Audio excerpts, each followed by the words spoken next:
Whenever a discipline problem occurs in the workplace, whether it's related to substandard performance or improper behavior, it needs to be corrected promptly and effectively. The purpose of this training unit is to help you develop the skills you need to establish a workplace that has a minimal number of discipline problems, and to deal effectively with discipline problems when they arise. When employees achieve and maintain acceptable levels of performance and behavior, there is less need for corrective or disciplinary action. Employees provide a large portion of the effort involved in improving performance and behavior. That's because discipline comes from within a workforce. More precisely, discipline comes from within each individual in the workforce. Its foundation lies in each person's capability and willingness to achieve and maintain accepted levels of performance and behavior. An equally large portion of the effort involved in improving performance and behavior is made by you, the supervisor. A supervisor can help improve performance and behavior in the workplace by creating an environment where employees can motivate themselves to improve their performance and behavior. And how do you do that? Well, let's look at 3 basic steps you can take. First, you must know the standards or rules that are in place at your company and in your department.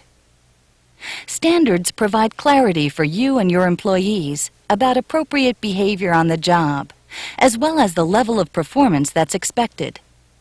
They may also specify how the work is to be done. And as a supervisor, you have the ability to control workplace performance and behavior by the way you communicate and apply the standards. When you explain standards promptly and clearly, you keep employees informed. This helps set a positive tone for the workplace. You also set the stage for having fewer instances of poor performance and unacceptable behavior later. Second, you need to monitor the performance and behavior of the employees who work for you. Doing this will help you help them sustain acceptable performance and behavior. Monitoring employee performance and behavior helps you stay on top of things too. In order to make standards count, infractions must be corrected as soon as applicable under company policy. If you don't confront a problem, you may make the situation worse. Also, you enable people to question whether the standards really apply. In addition, you are helping to reinforce undesirable performance and behavior. In some cases, you should investigate and get additional facts before taking any action. A third thing you can do to create a supportive work environment is to uphold the standards that are in place at your company and in your department. If employees are not held accountable for their performance and behavior, those standards cease to exist. And if you bend or fail to uphold a standard, you are unofficially creating a new, lower one. We all know that flexibility may be called for in some situations, but not when discipline issues are involved. Remember, ensuring that performance and behavior standards are achieved is your responsibility. Discipline problems can crop up in any workplace at any time and for a wide variety of reasons. The severity of a discipline problem can range from being relatively minor to very serious. Relatively minor discipline problems can usually be handled through feedback, counseling, and coaching. More serious discipline problems may require more stringent measures, perhaps even suspension or immediate termination. As a supervisor, you have a great deal of control over circumstances that can lead to discipline problems. These include ensuring that your employees understand and follow all of your company's standards, ensuring that your employees are properly trained, and ensuring that your employees know that your door is always open to them for communication issues such as feedback and clarification of policies and procedures. Of course, you can't directly control every situation. However, even in those situations you can't control, you can affect and minimize the degree to which the smooth operation of your workforce is disrupted. For example, these situations can include interpersonal conflicts between employees. These conflicts don't have to be work-related or even take place in the work area in order to have a detrimental effect on the work group or the job the work group does. Another situation that you can't directly control is a problem that is brought to the job by an employee. Personal problems may be rooted outside the work environment, but they can still have an effect on the employee's performance or behavior on the job. The important thing to remember here is that whatever your level of influence in a particular situation, you need to do all that you can to create and maintain a productive work environment. If a discipline problem exists in a workplace, and the problem is related to something that the supervisor can control, then it's possible that the supervisor isn't doing something correctly. When that's the case, the supervisor can usually justify what he or she is doing. But even though the justification may sound okay, it might not be valid. That's what is known as a rationalization. Rationalization is an easy way to see what you want to see. However, even if it does have some short-term benefits, it will only hurt you, your employees, and the company over the long haul. For example, one major reason for discipline problems is that the supervisor doesn't make the time to explain standards. And why is that? Hey, I'm too busy to spend all day explaining rules and procedures. Besides, all that stuff is in the policy manual. That sounds reasonable, but it isn't. Employees aren't managed by the policy manual. They are managed by their supervisor. If their supervisor never discusses standards, they will never be important to the employee. We've seen that discipline problems can occur for a wide variety of reasons. And as a supervisor, you have different amounts of control over the circumstances surrounding those problems. The best way to deal with a discipline problem is to prevent it from happening in the first place. Obviously, you can't prevent every problem from happening. However, you can and should take appropriate action in those areas where a supervisor has a great deal of control. One way that a supervisor can help prevent discipline problems is by ensuring that employees understand company standards. Good discipline starts when people are clear about what's expected of them. Some people misunderstand standards, viewing them as rules that exist solely to punish nonconformists. Actually, a standard is any measure of performance or behavior. Most jobs can and should be described in terms of measurable performance standards and behavior standards. Some common performance standards include quantity, quality, cost, and safety.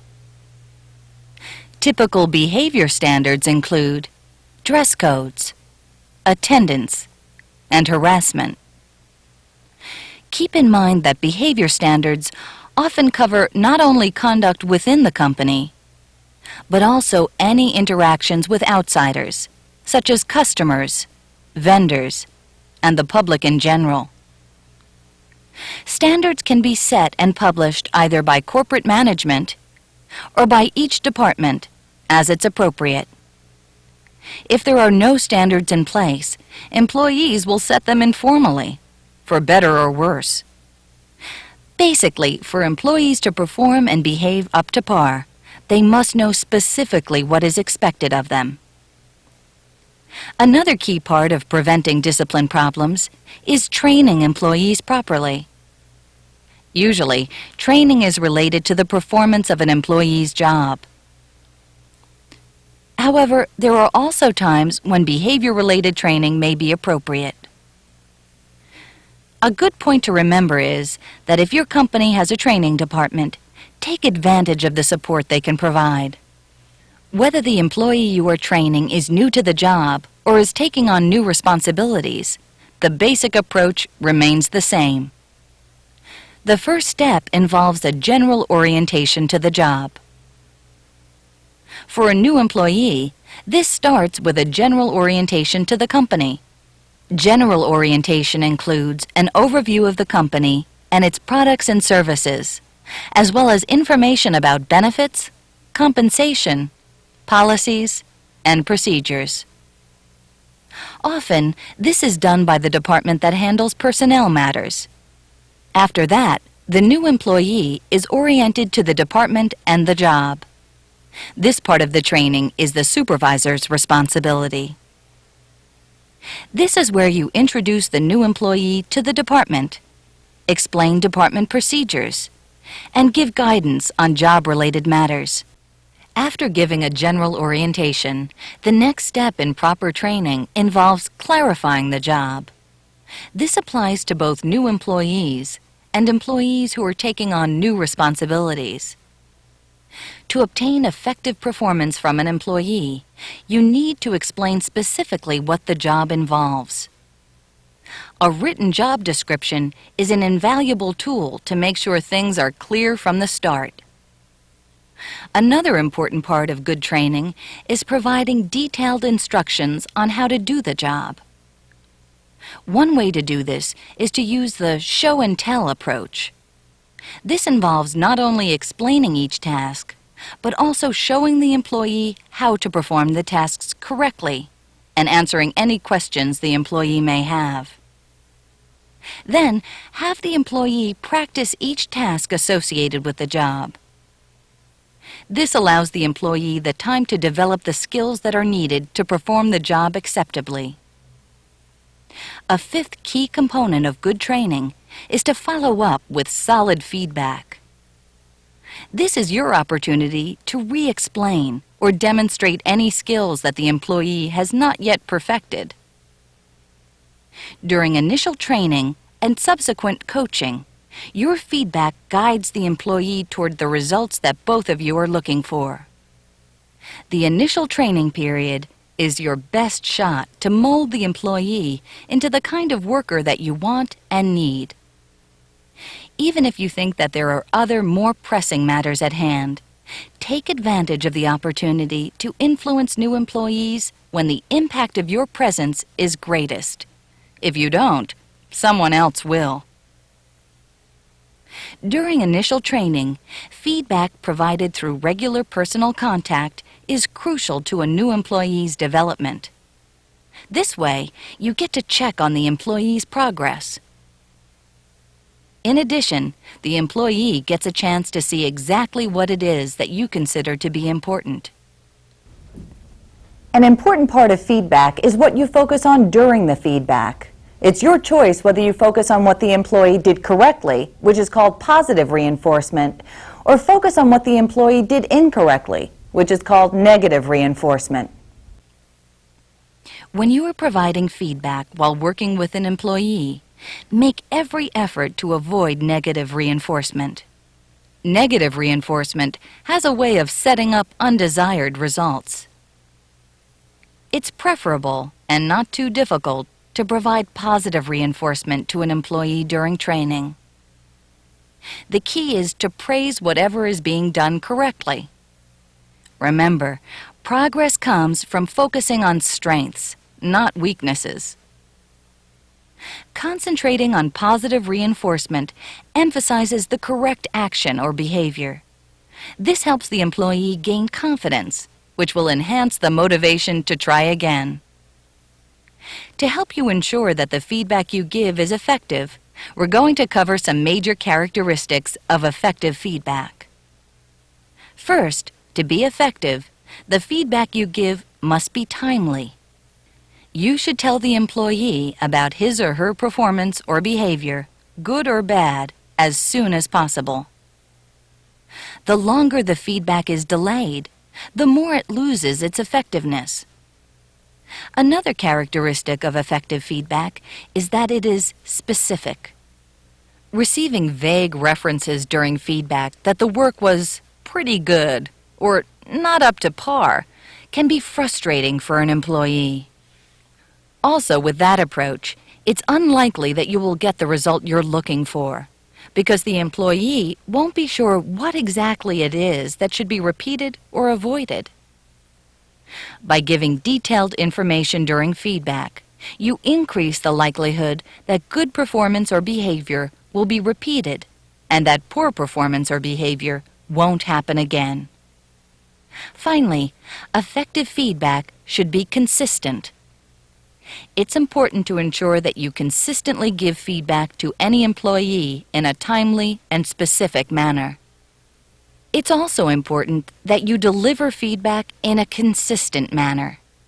In other words, provide feedback in the same way, regardless of the content. After you've given feedback to an employee, be sure to document it.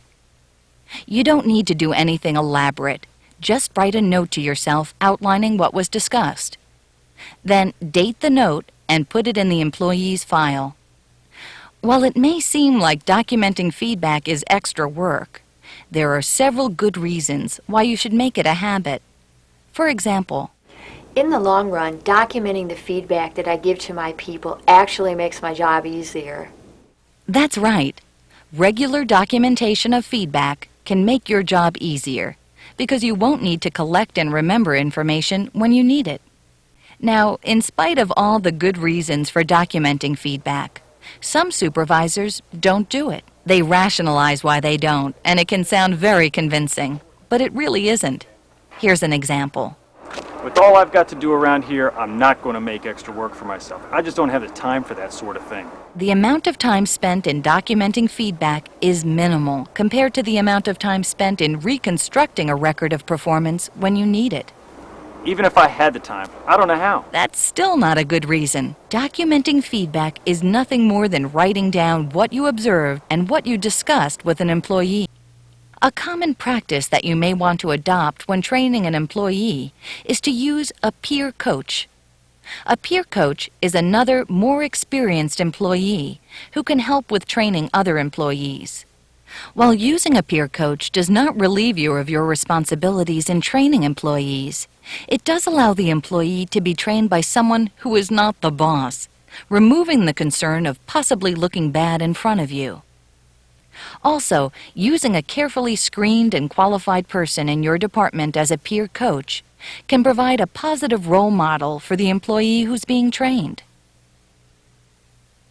When selecting a peer coach, it's important to avoid assigning just anyone to show the new employee the ropes. Pick the wrong person, and you could wind up creating a bad situation involving many hours of counseling and coaching down the road. Basically, to be a good peer coach, an employee should be technically qualified and patient, and should also demonstrate initiative. Preventing discipline problems from happening is the best way to maintain discipline in the workplace. And it ensures that, in the long run, everyone wins. You, your employees, and the company. When on-the-spot feedback fails to correct a problem, a discussion to confront the problem is needed. The purpose of a problem confrontation discussion is to make clear exactly what the problem is that needs to be solved, and to come up with a mutually agreeable solution to the problem. Supervisors can never afford to condone less than acceptable performance or behavior. They must be willing to recognize a problem when it crops up and to do something about it. Unfortunately, some supervisors don't confront problems, but they should. Confronting and handling problems is a reasonable expectation that companies have of their supervisors. Also, confronting problems and making corrections is the right thing to do for the person involved. In addition, supervisors should confront problems to demonstrate support for those employees who do maintain standards. Each time a deviation from acceptable performance or behavior occurs, it has a tendency to become even larger. Eventually, the gap between actual performance or behavior and accepted performance or behavior grows so wide that it can no longer be ignored. Then the supervisor is forced to confront the problem.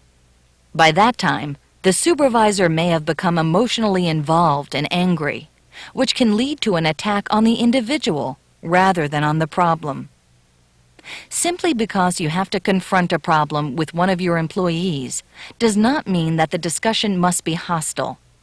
While the discussion could be considered a reprimand, there is no reason why it can't be constructive. Remember, your primary goal is to decrease the gap between expectations and actual performance or behavior. Some problems don't go away, even after you provide on-the-spot feedback to the involved personnel and confront the problem with them. If the initial attempts to solve the problem aren't successful, you may have to conduct a coaching session with the involved personnel to address the situation. As with a problem confrontation discussion, the primary goal of a coaching session is to redirect or change behavior to improve performance. However, it's important to note that in these circumstances, a coaching session represents an escalation in the seriousness of the situation. You should treat a coaching session as a calm, objective discussion. There's no room for anger. It may help you to remember that the main reason you are conducting a coaching session is to help the employee improve his or her performance or behavior. So, how you approach a coaching session can be a real benefit to you. It's easier and takes less time to solve a problem than to go through the termination process for one employee and the hiring and training process for a new one. Before sitting down for a coaching session with an employee, a supervisor should plan for the meeting. The supervisor should take the time to identify exactly what the specific problem is that needs to be solved. Doing this will help keep the meeting from taking unintended turns in direction. The supervisor should also be careful to avoid leaping to conclusions. Analyze all of the possible reasons for the continued problem by considering the factors that are or may be contributing to the problem. Also, before you begin a coaching session, you should gather together the documentation you'll need for the meeting. This documentation may include such things as any notes that you made after giving feedback or after a problem confrontation discussion. Other documents include performance appraisals, letters, job descriptions, company policies, reports, schedules, and timesheets. When you conduct a coaching session, remember that even though the meeting is about a serious situation, the tone of the meeting should be as informal as possible. What you want is to have an open, clear discussion of the issues. That's the best way to effectively explore possible solutions and reach an agreement on a course of action. And of course, the session shouldn't end without making arrangements for a review meeting to follow up on the situation. If you are prepared for a coaching session, approach it positively and conduct it in a collaborative manner. A coaching session can turn around problem behavior and lead to normal or even above standard performance. Progressive discipline is a disciplinary process that is commonly used throughout industry. This approach may be appropriate in some settings, especially if the steps are formalized in a union contract. This process usually begins when a relatively minor violation of a performance or behavior standard has occurred. The first step of the process is an oral reprimand. An oral reprimand is simply a meeting between a supervisor and an employee to discuss a problem. The point of this meeting is to reach an agreement that a problem does exist and to develop a solution to the problem.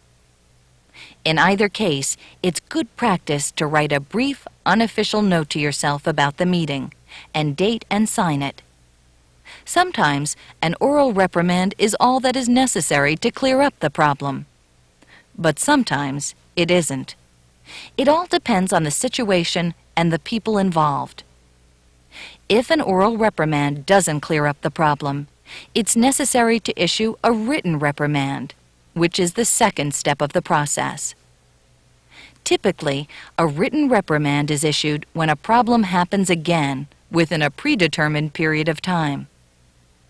The written reprimand should clearly state what the problem is and what the expectations are for resolving it. A written reprimand typically contains very specific information about the problem. Also, a written reprimand usually includes a warning statement, such as, if improvement is not shown, more severe disciplinary action may be taken. Sometimes a written reprimand is needed to get an employee's attention. It's good practice to have the employee sign the document. Having the employee sign a written reprimand shows that the employee received it, and also helps the employee commit to following it. The third step in the process is probation. Probation sets a definite time limit for improvement to take place. The amount of time that probation lasts can vary. If the employee does not make the required improvement in the allotted time period, you'll need to investigate to ensure that there were not any obstacles hindering the employee's progress. Often, a probationary period will demonstrate to the employee the seriousness of the situation. Suspension is the fourth step in the process. The severity of an offense, or the inability to satisfactorily work toward improvement, may warrant a suspension from work activities. The time period may vary from 1 day to several weeks. This time spent away from work is typically without pay. The employee can use this time away from work most productively by either making a new commitment to the job or seeking other employment. In some cases, bringing an employee's performance or behavior up to an acceptable level is just not possible. In these cases, termination may be the best course of action for the company, and maybe even for the employee. If you are ever involved in a termination process, it's important to stay focused on the business at hand while keeping your emotions in check. You'll also need to follow your company's procedures to the letter. This may include scheduling the termination meeting, arranging for changes in the department to account for the loss of the terminated employee, and conducting an inventory of company property. In addition, you should be thoroughly prepared to handle every aspect of the process, including dealing with the issues that will arise after the terminated employee has left the company. As you can see, it is very important to follow a disciplinary procedure exactly, so that you are fair to the employee and that you leave your company in a defensible position in case of legal action. Positive discipline is a disciplinary process that is often very effective in redirecting behavior. This approach is being used in a wide variety of industries. The process of positive discipline can be implemented whenever a standard has been violated. The first step is to prepare for and hold a discussion to confront the problem with the employee. Usually, bringing a problem to an employee's attention is enough to start eliminating the problem.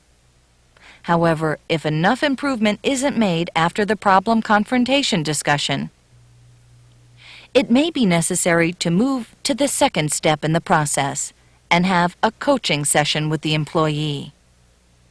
The more formal approach of a coaching session may provide enough structure, as well as a documented corrective action plan, to spur progress towards resolving the problem. The third step of the positive discipline process is placing the employee on a decision-making leave, usually lasting 1 day.